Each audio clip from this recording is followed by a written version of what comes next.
नमस्कार। यहाँहरूलाई शल्यक्रिया मुक्तक सङ्ग्रहको मुक्तकहरू वाचन श्रृङ्खला 2 अर्थात् भाग 2 मा यहाँहरूलाई फेरि स्वागत गर्न चाहन्छु। म सुरज भिरखोइरे। मैले 2067 सालमा प्रकाशन गरेको मुक्तक सङ्ग्रह शल्यक्रियाबाट यहाँहरूलाई मैले मुक्तक सुनाइरहेको छु र मैले अघिल्लो श्रृङ्खलामा सुनाएका मुक्तकहरू यहाँहरूले जस्तो प्रतिक्रिया दिनुभयो त्यसको लागि धन्यवाद। र अब दोस्रो श्रृङ्खलामा केही रमाइला मुक्तकहरू जोड्छु। हाँसोलाई हाँसोको रूपमा लिनु होला, व्यङ्ग्यलाई व्यङ्ग्यको रूपमा लिनु होला, कसैको वास्तविक जीवनसँग मेल खाएमा त्यो एउटा संयोग हुनेछ, त्यसको लागि सुरज भिरखोइरेलाई क्षमा गरिदिनु होला भन्दै अब केही रमाइला प्रस्तुतिहरू अगाडि जोड्न चाहन्छु। जस्तो पैसा कमाउन के गर्नु पर्ला भन्ने एउटा सम्बन्धमा एउटा मुक्तक छ। डिस्को बारमा लैनो पाडो झैँ नाच्दै रमाउने, डिस्को बारमा लैनो पाडो झैँ नाच्दै रमाउने, धनी बाउका छोरा आई जिउ ज्यानै समाउने, समय नै यस्तो हो कि जमाना नै यस्तो, खै क्यु जति जति जो नाङ्गिन्छ उयो हुन्छ टन्न कमाउने। पीडा छ हजुर, के गर्ने है। अब फेरि यसो कहिलेकाहीँ अब त्यो त्यस्तो ठाउँमा डिस्को बारहरूमा जाँदाखेरि केटा मान्छेहरूलाई कस्तो हुन्छ त नि भन्ने एउटा प्रसङ्ग रहर। यहाँसम्म आइपुग्यो यस्तै मुक्तक लेखियो र पोत, यहाँसम्म आइपुग्यो यस्तै मुक्तक लेखियो र पोत, छोटा छोटा लुगा अनि अर्धनग्न शरीर देखियो र पोत, मनका रहर कसैलाई नभने लास्टमा त्यही हजुर, मनका रहर कसैलाई नभने लास्टमा त्यही हजुर, हेर्न मन त थियो नि तर थोरै कपडाले छेकियो र पोत। अब यो छेकिएको कुरा गरिसके पछाडि अलि अब जस्तो मैले कतिपय लेडिजहरूलाई नै अलिक बढी फोकस गरेको हो कि व्यङ्ग्यमा भन्ने लाग्ला, फेरि त्यो भएर लेडिजहरूले गाली गर्दैनन् त भन्ने कुरा आउन सक्ला। त्यसलाई भिरखोइरे मर्यो भन्छन्, त्यसलाई भिरखोइरे मर्यो भन्छन्, पर्नुसम्म फसाद पर्यो भन्छन्, छोटो स्कर्ट लगाई भर्याङ झर्दै थिए चढ्दै थियो सुरज, नजरमा अङ्ग शोषण गर्यो भन्छन्। अब आँखालाई पनि दोष दिन्छन्। अब दोषको कुरा गर्दाखेरि हामीलाई पनि दोष दिन्छन्। फेरि लप पर्यो माया गरेँ धेरै पो भनी, लप पर्यो माया गरेँ धेरै पो भनी, एकरो मेरो माया खिरै गयो भनी, हिँड्ने बेला जो पायो त्यहीसँग हिँडी उति बेला, हिँड्ने बेला जो पायो त्यहीसँग हिँडी उति बेला, ओइल त पेटको पाप तेरै हो भने। अब पढ्ने बेलामा विशेष गरी यस्तो हुने भनेको क्या, कलेज पढ्ने बेलामा गाउँबाट गाउँमा अब बाबा आमा हुने, अब छोराछोरी पढ्न सहर झर्ने, त्यो बेलामा चाहिँ त्यस्तो हुने गर्छ। त्यसैले त्यो बेलामा फेरि पढाइको कुरा पनि आउँछ। के को क्याम्पस पढ्नु क्लास छोडेर बसियो, के को क्याम्पस पढ्नु क्लास छोडेर बसियो, फिल्म हलमा टपक्क जिउ जोडेर बसियो, न उनलाई लाज न मलाई लाज, न उनलाई लाज न मलाई लाज, रातभरि एउटै सिरेक ओढेर बसियो। अनि कहाँबाट पढिन्छ। अब फेरि पढ्ने बेलामा भनेको हुन त नेपाली चलचित्र विकासको लागि पनि अब फिल्महरू हेर्नुपर्छ, हामीले नहेरे कसले हेर्ने भन्ने हुन्छ। तर फिल्म हेरेर पनि कतिपयको पढाइ बिग्रेको मैले बुझेका कारण फेरि अर्को मुक्तक, दुनियाँ केटाली फिल्म हल जानी उसले, दुनियाँ केटाली फिल्म हल जानी उसले, जान्न भन्दा नि घिच्याएर तानी उसले, मैले त मलाई नि मन पराएकी होला भनेर च्याप्प अँगालो हालिदिएको त, मैले त मलाई नि मन पराएकी होली भनेर च्याप्प अँगालो हालिदिएको त, फ्याट्टा फ्याट्टा लैनो गएल चाहिँ लात्तीले हानी उसले। अब फेरि त्यो बेलामा अँगालो मार्नु के गर्नु भएन भन्ने फेरि युवा साथीहरूले धेरै सोध्ने गर्छन्। त्यति बेला त्यो बेला कस्तो हुन्छ, ओ के गरिस् कसो गरिस् भन्ने हुन्छ। त्यति बेला म समग्र युवाहरूको आवाज बोल्दैछु।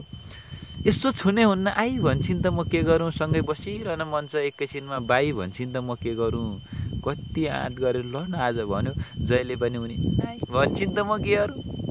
गाह्रो छ उनीहरू चाहिँ। अब सबैभन्दा ठुलो भनेको महिला हुन्, महिला शक्ति हुन्छ, त्यसैले उनीहरूको स्वीकारोक्ति बिना केही हुँदैन भन्ने एउटा कुरा भयो। अनि त्यसो भए तपाईँलाई माया गरेर पनि नआउने होला भने साथीहरूले त्यति बेला एउटा कलेज पढ्ने बेलाको।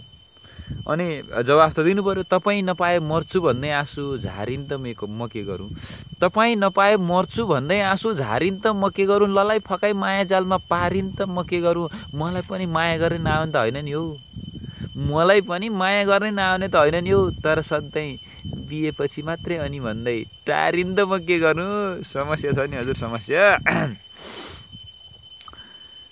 अब कतिपय कस्तो हुन्छ भन्दा हुन त केटाले धोका दिएका पनि हुनसक्छन् माया गर्छु भनेर, फेरि त्यो माया प्रेममा परिसके पछाडि त्यति बेला होस गुमाएको पनि हुन सक्छन्।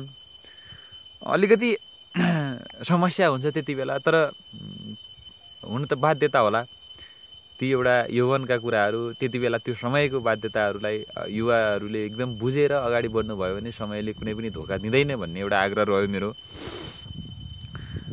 अनि फेरि बाहिर यसो खाजा खाँदा आउँदा पनि अब केटीसँग बस्न अरूले साथीहरू देख्छन् गिजाउँछन् भने बसिएन, तर किन बसिनस् भन्ने साथीहरू प्रश्नमा मेरो उत्तर रहन्छ, उनी मेरी दिल की रानी भान्छ मलाई, उनी मेरी दिल की रानी भान्छ मलाई, उनी जस्तै कोही छैन सान छ मलाई, उनीसँगै हिँड्छु रमाउँछु डुल्छु, उनीसँगै हिँड्छु रमाउँछु डुल्छु, तर सँगै बस्दिनँ, किन नडरायो किन डरायो नभन्नुहोस्, बस्ने ठाउँमा पिलो आएर हैरान छ मलाई, बस्नै मिल्दैन त के गर्ने समस्या।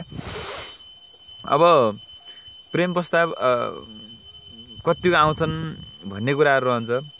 प्रेमिकालाई एक बित्ते लुगा कसले छान्लान् यार, प्रेमिकालाई एक बित्ते लुगा कसले छान्लान् यार, सायद सबैले सेकेन्ड ह्यान्डमै गन्लान् यार, जस्ता पाए त्यस्तै केटीले प्रपोज गर्छन् मलाई, जस्ता पाए त्यस्तै केटीले प्रपोज गर्छन् मलाई, कतिकै कुरै नहराउ न, मैले त हुन्छ भन्दैन अरूले के भन्लान् यार है, म यस्तो अहिलेसम्म लप पराए मान्छेले त प्रपोज आउँदा चाहिँ हुन्छ भनिनँ भनेपछि अब कस्ता खालकाले चाहिँ प्रपोज गर्यो भन्ने कुरा तपाईँले बुझ्नुहोस्। क्याम्पस पढ्ने बेला मेरो लप पराएको थियो, मेरा केही साथीहरू थिए 100-150 जना एउटा ग्याङ थियो, उहाँलाई थाहा थियो कि मेरो 2टा लप परेको भन्ने, अथवा 2टा केटी पछि लाग्छन् भन्ने। अनि साथीहरूले भन्थे के हो यस्तो, के हो कुरा, किन यति पुरै फेमस छ त मान्छे भनेपछि मैले जवाफ दिन्थेँ, मिठा मिठा गजल गाउनुहोस् भन्थे त चर्चा किन नहोस्, मिठा मिठा गजल गाउनुहोस् भन्थे त चर्चा किन नहोस्, सधैँ हाम्रा कोठामा आउनुहोस् भन्थे त चर्चा किन नहोस्, 2टा प्रेमिकासँगै परिणाम नराम्रै भयो सुरजको, कोठामा पस्न साँच्चुको लाउनुहोस् भन्थे त चर्चा किन नहोस् है। फेरि नराम्रो परिणामको कुरा माथि मुक्तकमा आइहाल्यो, फेरि किन भन्ने आउला।